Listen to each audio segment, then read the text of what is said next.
চীনে বিপুল জনসংখ্যা থাকা সত্ত্বেও কিভাবে এত শক্তিশালী ও সম্পদশালী হয়ে উঠল তা বোঝার জন্যই আজকের প্রতিবেদন।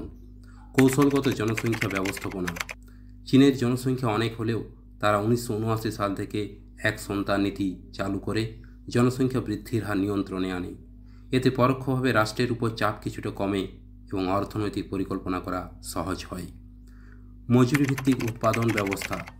চীনের বিশাল জনসংখ্যা একদিকে চ্যালেঞ্জ, আবার অন্যদিকে এটি এক বিশাল শ্রমবাজার। চীন কম মজুরিতে বিশাল উৎপাদনশীল শ্রমশক্তি ব্যবহার করে বিশ্ববাজারে পণ্য তৈরি ও রপ্তানির কেন্দ্র হয়ে ওঠে। শক্তিশালী রাষ্ট্রীয় নেতৃত্ব ও দীর্ঘমেয়াদী পরিকল্পনা করেছে চীন।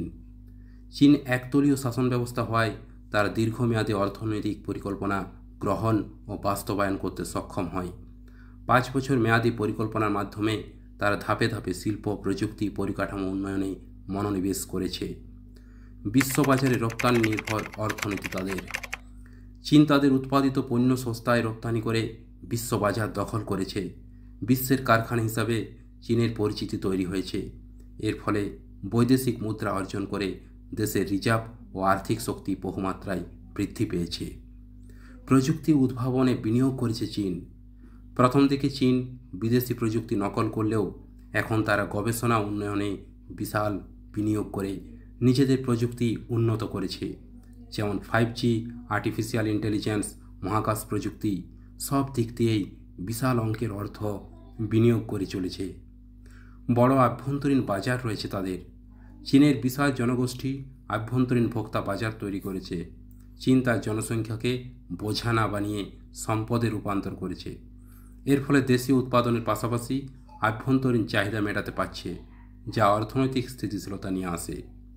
পরিকাঠামোতে বিপুল বিনিয়োগ করেছে চীন। চীন রেলপথ, সড়কপথ, বিমানবন্দর, বিদ্যুৎ উৎপাদন ইত্যাদিতে বিপুল বিনিয়োগ করেছে। এই উন্নত পরিকাঠামো উৎপাদন ও বাণিজ্যের গতি বাড়িয়েছে এবং ব্যবসা বাণিজ্যকে সহজতর করেছে। শিক্ষা ও দক্ষতা উন্নয়নেও মনোযোগ দিয়েছে তারা। চীন উচ্চশিক্ষা প্রযুক্তি, প্রকৌশল ও গবেষণার দিকে গুরুত্ব দিয়েছে। ফলে দেশটিতে একটি দক্ষ, শিক্ষিত ও আধুনিক শ্রমশক্তি তৈরি হয়েছে, যারা আধুনিক প্রযুক্তি ব্যবহার করে উৎপাদন বাড়াতে পারছে। Belt and road initiative BRI এই বৈশ্বিক প্রকল্পের মাধ্যমে চীন এশিয়া, ইউরোপ ও আফ্রিকার অনেক দেশে পরিকাঠামো নির্মাণে বিনিয়োগ করেছে। এর ফলে তার বৈশ্বিক প্রভাব বাড়াচ্ছে এবং অর্থনৈতিক সম্পর্ক আরও মজবুত করছে দিন দিন। মুদ্রা ও ব্যাংকিং নিয়ন্ত্রণ রেখেছে।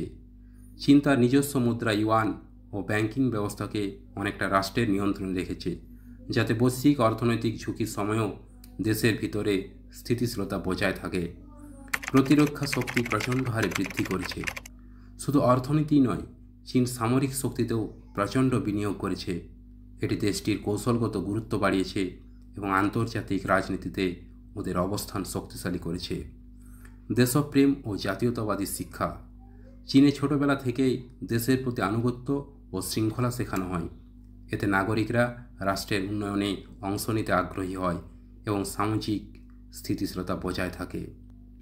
তাই পরিশেষে বলা যায় যে চীনের সাফল্য শুধু অর্থনীতি বা জনসংখ্যার কারণে নয়, বরং সুদূর প্রসারী পরিকল্পনা, প্রযুক্তি নির্ভরতা, রাজনৈতিক স্থিতিশীলতা ও বিশ্বমঞ্চে সক্রিয় ভূমিকারই ফল। এদের উন্নয়ন মডেল থেকে দেখা যায় জনসংখ্যা বেশি হওয়া কোনো বাধা নয়, যদি সেই জনশক্তিকে দক্ষ করে গড়ে তোলা যায়।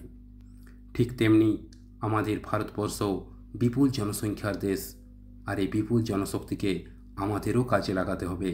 যদিও সেই পথেই ভারত এগিয়ে চলেছে, আর বিশ্বাস অতি শীঘ্রই ভারতও বিশ্ব রঙ্গমঞ্চে তৃতীয় শক্তিধর দেশ হিসাবে মাথা উঁচু করে দাঁড়াবে। প্রতিবেদনটি ভালো লাগলে অবশ্যই ক্ষুদ্র চ্যানেলটি সাবস্ক্রাইব করে চ্যানেলটির পাশে থাকো। ধন্যবাদ।